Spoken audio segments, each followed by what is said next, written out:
Some may argue that Baltimore Ravens quarterback Lamar Jackson looks exactly the same as he did during his MVP season in 2019, but the Ravens teammates and coaches would probably disagree. Compared to last season, Jackson is actually performing a whole lot better. That's right, folks, the man's putting on quite a show, to say the least. So let's get right into it. Let's start with a look at the man's game. Jackson has always been an amazing player, but in this video, we're going to talk about what's made him even more fascinating to watch. 3 years ago, when Jackson and Baltimore's unique approach tore through defenses, Ravens coach John Harbaugh referred to it as a revolution. Because of Jackson's revolution, the Ravens are once again the NFL's most electrifying offense. Ravens defensive end Calais Campbell remarked that we're watching greatness, it's a front row seat. Jackson played behind one of the top offensive lines when he was named the second unanimous NFL MVP award, and he passed the ball to Pro Bowl running back Mark Ingram. Jackson has had his blind side covered by 3 different left tackles through 3 games this season, so it hasn't mattered that Baltimore's running backs have had trouble. Jackson has contributed 87% of the league's top-scoring offense's total yardage, outpacing his pace for 2019 in almost every significant statistical category. Jackson ranks 7th in the league in rushing, 243 yards, and 1st in rushing average, in addition to having a league-high 10 touchdown passes and a passer rating of 119.0.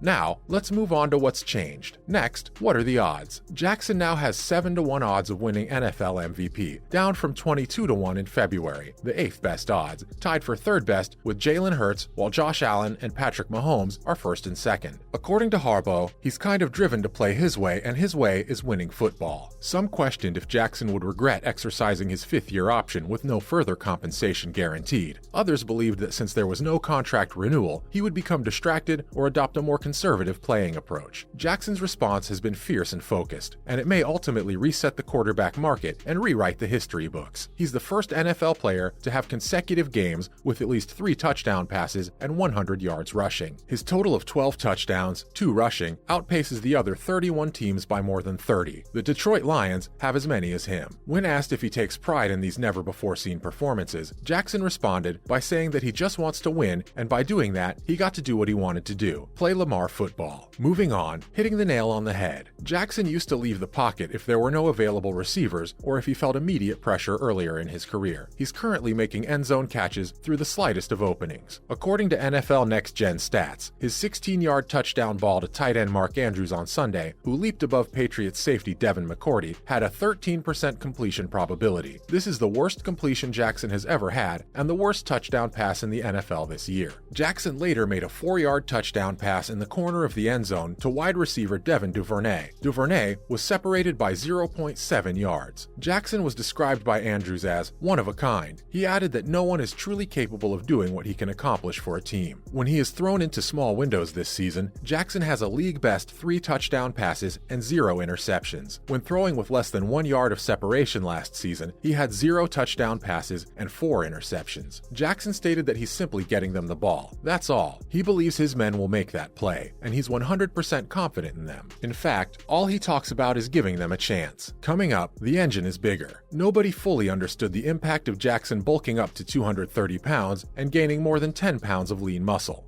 Jackson may be speedier, according to Ravens offensive coordinator Greg Roman, since his engine is greater. Jackson has been able to stop a worrying trend, whatever the cause. Jackson's rushing average has decreased over the past 2 seasons, from 6.9 in 2019, 6.3 in 2020, and 5.8 in 2021. Only 3.7% of Jackson's 133 runs during the previous season covered 20 or more yards. He's run less frequently this year, but he's been considerably more explosive. On 26 carries, Jackson gained a total of 3 rushes of 20 yards or more, 11.5%, while breaking free for gains of 79, 38, and 20 yards. Jackson ran 79 yards for a score 2 weeks ago, setting a career-long record for distance traveled. 50 yards was his prior best distance. In the first 2 weeks of the season, no ball carrier had a faster time than Jackson's top speed of 20.48 miles per hour while using the run option. Lastly, this is not a light bulb thing. The conversation has been that the league has finally understood Jackson in each of the last 2 off seasons. Jackson's season in November took a turn for the worse when he had trouble playing against the Dolphins' cover 0 tactic. In Week 10 in Miami, the Ravens were restricted to just 10 points, their fewest ever with Jackson as their starter. After that, teams began to heavily blitz Jackson, which resulted resulted in 6 interceptions and 13 sacks in his final 3 complete games of 2021. This year, it appears like Jackson's game has slowed down from the way he analyzes defenses. Jackson performed well under pressure in Sunday's 37-26 triumph in New England. When the Patriots blitzed, he was 9 of 10 for 110 yards and 4 touchdowns. His 6 touchdowns versus the blitz are one higher than his total for the whole previous season. Harbaugh gushed about Jackson's offensive leadership. He controls the clock and does the checks. When asked if Jackson receives enough praise for leading the huddle, Harbaugh essentially shrugged. Now, on to other news. First up, after the contentious MNF roughing penalty, Troy Aikman urges the NFL to take the dresses off. After a questionable roughing the passer call just before halftime of the Kansas City Chiefs' 30-29 victory over the Las Vegas Raiders, ESPN Monday Night Football analyst Troy Aikman was understandably unhappy. It's simple to see why. However, Aikman made a misogynistic remark during the broadcast just before the game started again. He said that he's hoping the competition committee will take a look at this during the series of meetings and that they'll take the dresses off. Not good. Chris Jones, a defensive lineman for the Chiefs, appeared to make a significant play when he forced a big sack of Derek Carr and recovered a fumble. Authorities, however, charged him with roughing the passer because he landed on Carr as he recovered the fumble. That, of course, caused a commotion at Arrowhead Stadium and elsewhere. Following the dubious call in the Atlanta Falcons-Tampa Bay Buccaneers game on Sunday, this kind of roughing the passer call was the second in as many days. Aikman is hardly the person who thinks the NFL should change the rules governing this kind of play. Soon after the play on Monday night, former head coaches Tony Dungy and Sean Payton urged for it on Twitter. Next, John Terry seems scared. John, are you scurrying in fear? In response to fans' jokes that he never did fancy it against a true hard man, former Chelsea captain Terry twice deleted his post in which he criticized Roy Keane for refusing to take a selfie with a fan at an NFL London game. It takes a lot of courage to take on Roy Keane, and the former Chelsea captain changed his mind after twice deleting a tweet that criticized the former Manchester United hard man. Keane was not pleased on Sunday when he was harassed by a fan for a selfie while watching an NFL game between the Green Bay Packers and the New York Giants at the Tottenham Hotspur Stadium. When the video went viral, Terry decided to poke fun at his former foe, only to backtrack a few minutes later. Terry tweeted in reaction to TalkSport Radio host Laura Woods, who had cited the heated Keane conversation that had gained widespread attention. Woods speculated that Keane might have consented to a photo with the fan after the game had temporarily stopped, which would have caused a backtrack. In a flash, Terry appeared to change his mind and retract, removing it just to strangely upload it once more, only to delete it again though. Lastly, could Tom Brady sabotage the ideal game and cast doubt on the NFL? The NFL is known for being the most reliable and demanding sports league in the world, with 32 of its franchises ranking among the most valuable in the world and a profit-sharing system that promotes both financial and sporting equity. But that still doesn't mean there aren't any threats. Amazingly, one of the most significant ones might have to do with Tom Brady, the quarterback of the Tampa Bay Buccaneers. Grady Jarrett, a defensive wing for the Falcons, sacked Tampa Bay's quarterback TB12 last Sunday during their game against the Atlanta Falcons, but the referee called a flag for roughing the passer, which infuriated the crowd. That's a wrap for this video. What are your thoughts on Lamar serving stellar performances? Let us know in the comments below. Make sure to give this video a thumbs up and subscribe to our channel for more videos like this. See you in the next one.